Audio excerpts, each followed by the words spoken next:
अस्सलामुअलैकुम respected students, welcome to brief explanation. आज मैं आपके साथ शेयर करने जा रही हूँ क्लास 9 फिज़िक्स चैप्टर नंबर 1 का सेकेंड हाफ की एक्सप्लेनेशन। सेकेंड हाफ में फ़र्स्ट टॉपिक है हमारे पास लेंथ मेजरिंग इंस्ट्रूमेंट्स, जिसमें सबसे पहला इंस्ट्रूमेंट है metre rule. Metre rule generally एक बड़ा सा स्केल होता है लकड़ी का, जो हम लेबॉर्ट्रीज़ में यूज़ करते हैं किसी भी चीज़ की लेंथ मेजर करने के लिए। जैसे आप अपने आर्म स्केल पे देख सकते हैं कि छोटी छोटी डिवीजन्स होती हैं इंचेस में और सेंटीमीटर्स में, उसी तरह मीटर रूल उसके नाम से शो हो रहा है कि उसमें क्या होता है, मीटर में रीडिंग होती है, मिलीमीटर में। ठीक है, सबसे छोटी रीडिंग मिलीमीटर में होती है, और कितने मिलीमीटर की रीडिंग है सबसे छोटी? 1 मिलीमीटर। तो जितने भी अभी हम इंस्ट्रूमेंट पढ़ेंगे ना बेटा, उनमें एक वर्ड यूज़ होगा lease count. Basically lease count क्या होता है? कोई सा भी इंस्ट्रूमेंट जो सबसे छोटी और एक्यूरेट रीडिंग ले सकता है, उसे हम उसका क्या कहते हैं? Lease count. हमें पता चल जाता है कि अगर हम किसी को भी बताएं ना कि इस इंस्ट्रूमेंट का ये लीज काउंट है, तो इसका मतलब ये है कि हम उसे ये बता रहे हैं कि ये इंस्ट्रूमेंट इतनी हद तक जो है एक चीज़ को एक्यूरेटली मेजर कर सकता है। ठीक है, मैं फिर बता रही हूँ, ये एक्सप्लेनेशन है, नोट्स आपको मेरे ही चैनल पर मिल जाएंगे। यहाँ पर उन्होंने फिर इसको यूज़ करना बताया हुआ है। तो जैसे आप अपना आर्म स्केल यूज़ करते हैं, यानी जो भी ऑब्जेक्ट आप मेजर करना चाहते हैं उसके एज के साथ आप अपने स्केल का या मीटर रूल का एज लगाते हैं और आप उसे मेजर कर लेते हैं। अमूमन तो यहाँ पे कोई एरर आने के चांसेस नहीं हैं, लेकिन हाँ, जो इंस्ट्रूमेंट यूज़ कर रहा है उस बंदे के देखने के एंगल की वजह से अमूमन जो है एरर आ सकता है। अगर किसी के देखने की वजह से एरर आ रहा है, मींस कि एंगल जहाँ से वो रीडिंग ले रहा है अगर वो ख़राब है, तो उस एरर को हम क्या कहते हैं? Parallax error. क्या कहते हैं? Parallax error. और इसे आप कैसे अवॉइड कर सकते हैं कि आप मीटर रूल की रीडिंग हमेशा 90 डिग्री के एंगल पे लें, यानी बिल्कुल ऊपर से देखें कि कितनी रीडिंग है। देन हमारे पास आ जाता है वर्नियर कैलिपर। वर्नियर कैलिपर भी क्या है? एक ऐसा इंस्ट्रूमेंट है जिन्हें हम लैब में यूज़ करते हैं डिस्टेंस, विड्थ और डेप्थ, यानी कि चौड़ाई, फासला और गहराई नापने के लिए। ये मैं वर्नियर कैलिपर की इमेज आपको दिखा रही हूँ। वर्नियर कैलिपर बेसिकली स्टील का बना होता है या एल्यूमिनियम का भी हो सकता है। मेन इसमें दो स्केल्स होते हैं, एक होता है वर्नियर स्केल और दूसरा होता है मेन स्केल। और उसके अलावा यहाँ पे दो जॉज आपको नज़र आ रहे हैं।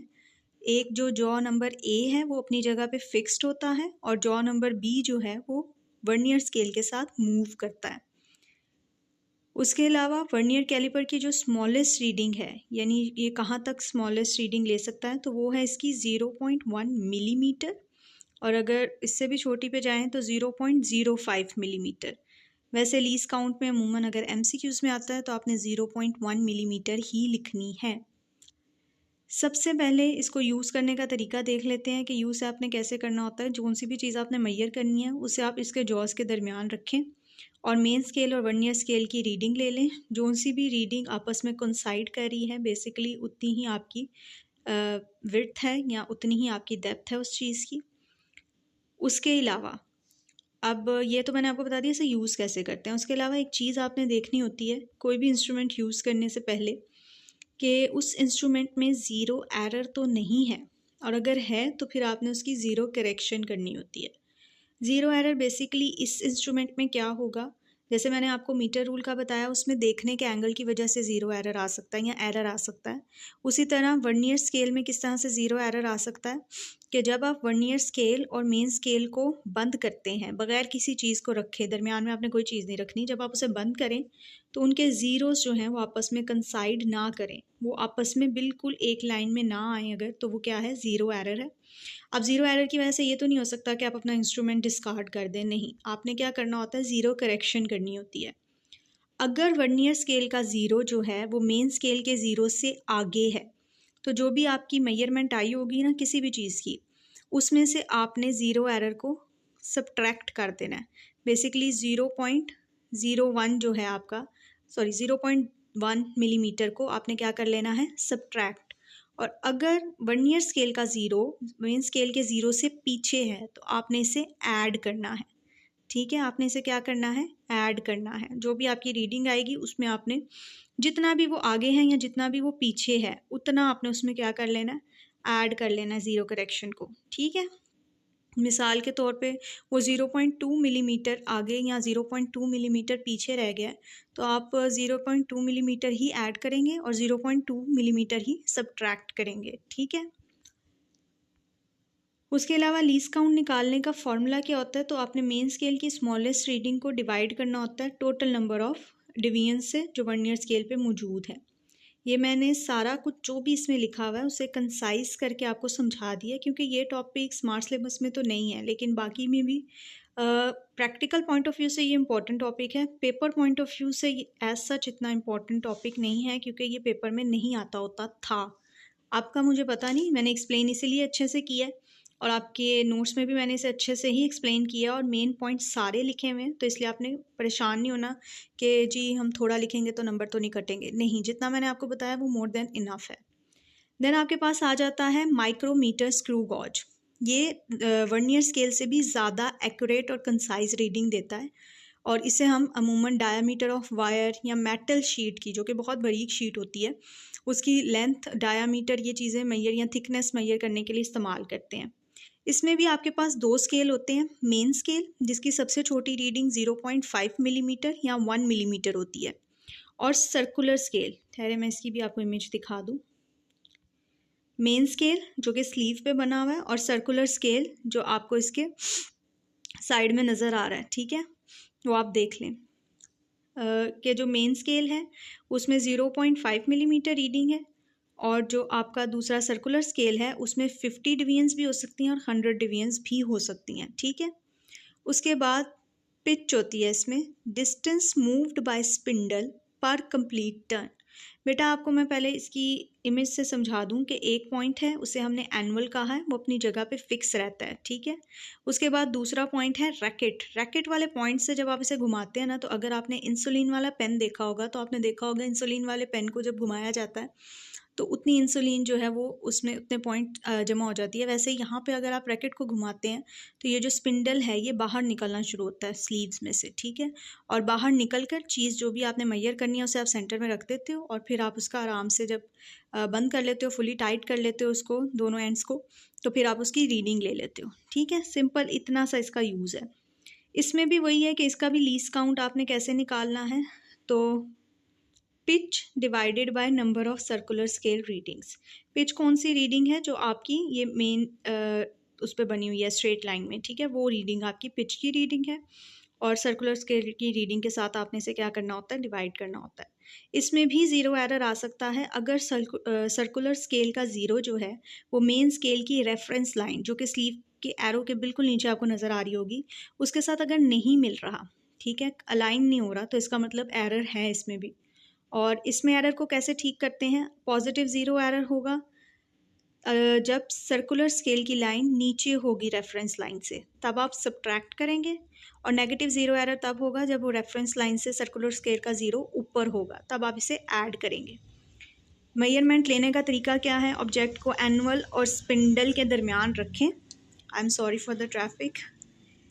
रीडिंग लें मेन स्केल और सर्कुलर स्केल की और फिर कैलकुलेट कर लें, और अगर ज़ीरो एरर निकालने की ज़रूरत है तो वो भी निकाल लें, ठीक है। बुक के हिसाब से यहाँ पे रीडिंग भी दी गई है 6.5 मिलीमीटर। उसके बाद सर्कुलर स्केल की रीडिंग है 25 डिवीजन इंटू ज़ीरो एरर डाला था, ठीक है। मैंने जो है मेजरमेंट भी आपके नोट्स में प्रोवाइड की है, मैंने हर चीज़ प्रोवाइड की है, और जितनी यहाँ पे लंबी लंबी आपको हेडिंग्स मिल रही हैं आपने उतनी लंबी हेडिंग्स नहीं करनी है। देखें एंड पे ये रीडिंग उन्होंने ली हुई है 6.5 मिलीमीटर प्लस सर्कुलर स्केल की रीडिंग इनटू लीस्ट काउंट, ठीक, और आपके पास आंसर आ गया हुआ है। तो पेपर में जो चीज़ इंपॉर्टेंट है नंबर के हिसाब से देखें, शॉर्ट हो लॉन्ग हो, दोनों ही पॉइंट ऑफ व्यू से अगर देखा जाए तो शॉर्ट में तो डेफिनेशन है, लीस्ट काउंट है, दो चीज़ें आप लिख दें मोर देन इनफ है। लेकिन अगर लॉन्ग में आता है तो हमने 4 नंबर के लिए या 5 नंबर के लिए इतनी सारी चीज़ें अगर लिखने बैठेंगे तो आपके पेपर का टाइम ख़त्म हो जाएगा। तो इसलिए हमने जो की पॉइंट्स हैं उन्हें लिखना है, और वो कहाँ से आपको पता चलेगा कि किधर हैं, कहाँ से लिखने हैं, तो वो आपको मेरे नोट्स से पता चलेगा जो इसी चैनल पे मौजूद है। Let's move to next topic, that is mass measuring instruments. Mass measuring आगे, पहले हमने लेंथ मेजरिंग इंस्ट्रूमेंट्स किए हैं। मास मेजरिंग इंस्ट्रूमेंट में सबसे पहले फिजिकल बैलेंस आता है, जो क्या करता है, दो चीज़ों को मैसेस को आपस में कंपेयर करता है और आपको किसी चीज़ का वज़न बताता है, ठीक है। एक स्टैंडर्ड मैथ्स आप सेट करते हैं, उसके साइड में आप दूसरा अपनी चीज़ को रखते हैं, जो सी भी आपने चीज़ को मेजर करना हो, तो आप उन्हें कंपेयर करके क्या निकाल लेते हैं, उस चीज़ का मैथ्स। यहाँ पे देखें नीचे इमेज में बना भी हुआ है, शायद आपने देखा भी हो, और उर्दू पंजाबी में इसको तरक्कड़ी भी कहते हैं, if you know what I mean. ठीक है, बैलेंस भी कहते हैं इसको। आप लोगों ने, जो आजकल के बच्चे हैं, उन्होंने शायद ये वाला बैलेंस ना देखा हो शॉप्स में, लेकिन हमने देखा हुआ है। अब तो इलेक्ट्रॉनिक बैलेंस आ गए हैं, वो भी आगे हमने पढ़ना है। तो इस तरह का एक बैलेंस होता है, ठीक है, फिजिकल बैलेंस। एक साइड पे आप स्टैंडर्ड वेट रखते हैं और दूसरी साइड पे अपनी चीज़ रखते हैं जिसको आपने मैयर करना है। और फिर ये जो ऊपर प्लम लाइन है, ये वाली नीचे वाली इमेज में आपको 1.9 में नज़र आ रही होगी, इस पे आपकी एक निडल होती है जो मूव करती है और आपको पता चल जाता है कि उस चीज़ का वज़न कितना है। ठीक है, बेसिकली आपने बराबर करके यहाँ पे डिफरेंस को मैयर कर कर चीज़ को वज़न निकालना होता है। अब यहाँ पे इस पूरे टॉपिक में दो चीज़ों को उन्होंने एक्सप्लेन किया है जो आगे बुक में दोबारा आएंगी, that is mass and weight. तो मैस क्या है, किसी भी मैटर की क्वांटिटी, ठीक है, is the quantity of matter in a body. और वेट क्या है, gravity working towards that body. Okay, और हम वेट मैयर कर रहे हैं, तो वो हम इससे भी कर सकते हैं, बैलेंस से भी, और स्प्रिंग बैलेंस से भी कर सकते हैं। ठीक है, ये स्प्रिंग बैलेंस तो आपने देखा ही होगा। तो यूज़ तो मैंने इसका आपको बता दिया कि आपने क्या करना है, पैन्स को पहले लेवल करना है, फिर लेफ़्ट पैन पे अपनी चीज़ रखनी है, राइट पैन पे अपना स्टैंडर्ड मैस रखना है। फॉर एग्जांपल 1/2 kg रख लिया, ठीक है, 1 kg रख लिया, और फिर तब तक एडजस्ट करते रहना है जब तक जो पॉइंटर निडल है, यानी ऊपर जो दरमियान में निडल है, वो बैलेंस ना हो जाए। ठीक है, आई होप आपको समझ आया हो। यहाँ पे बहुत लंबा लंबा करके लिखा हुआ, बट मैं कंसिडर करती हूँ इस चीज़ को कि बच्चों को समझ आनी चाहिए चीज़ की, और अगर आपने देखी हो कोई चीज़ तो आपको ज़्यादा अच्छे से समझ आती है, इसलिए मैं रियल लाइफ से एग्जांपल्स भी देती हूँ। बाकी आपने ये परेशान नहीं होना कि याद क्या करना है और क्या नहीं, ये तो बताया नहीं था, और रीडिंग तो की नहीं थी। तो रीडिंग आपका काम है स्कूल में करना या खुद करना। और दूसरी बात, ये एक्सप्लेनेशन वीडियो है, रीडिंग वीडियो नहीं, तो इसमें मैं सारी बातें एक्सप्लेन करूँगी जो पेपर पॉइंट ऑफ व्यू से इंपॉर्टेंट है। ठीक है, देन आ जाता है टाइम मैयरिंग इंस्ट्रूमेंट, जिसमें स्टॉप वॉच तो आप लोग, हर बच्चा ही अब तो यूज़ करता है, अपने मोबाइल में भी होती है आप लोगों के। ठीक है, तो स्टॉप वॉच का तो आपको पता है कि आप ड्यूरेशन मैयर करते हैं किसी भी दो इवेंट्स के दरमियान की।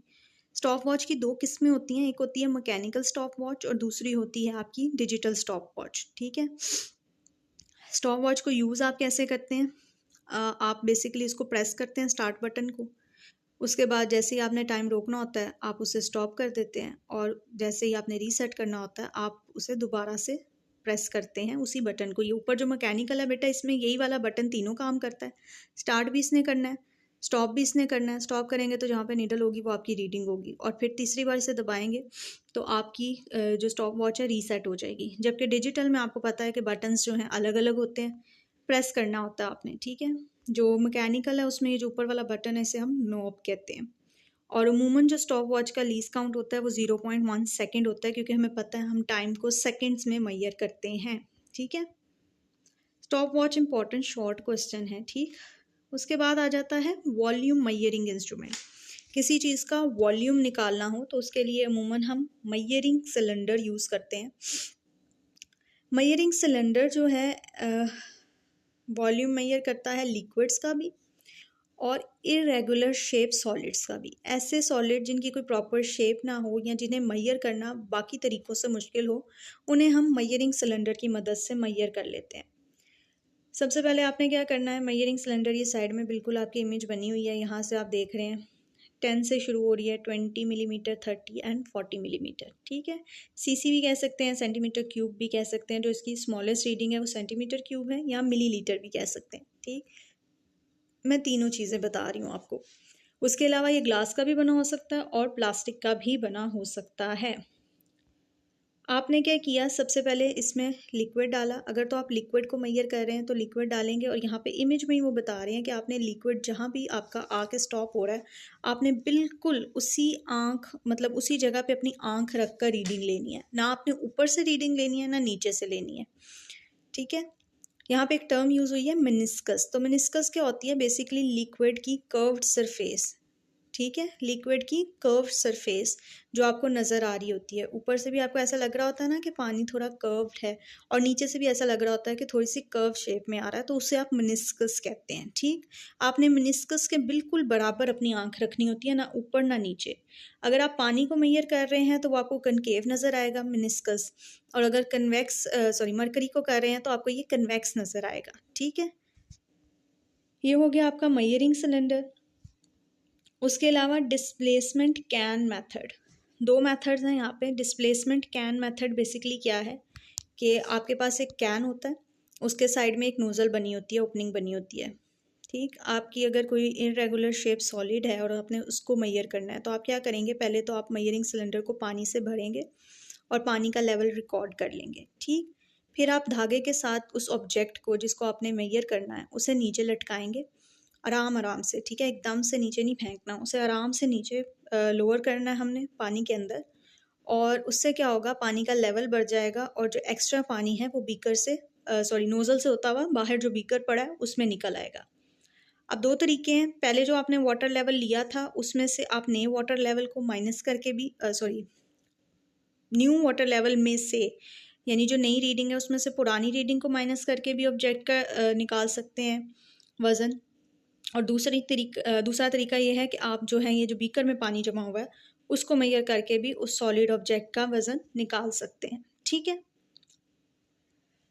आई एम सॉरी अगर मैं थोड़ा सा फंबल करी हूँ या कुछ, लेकिन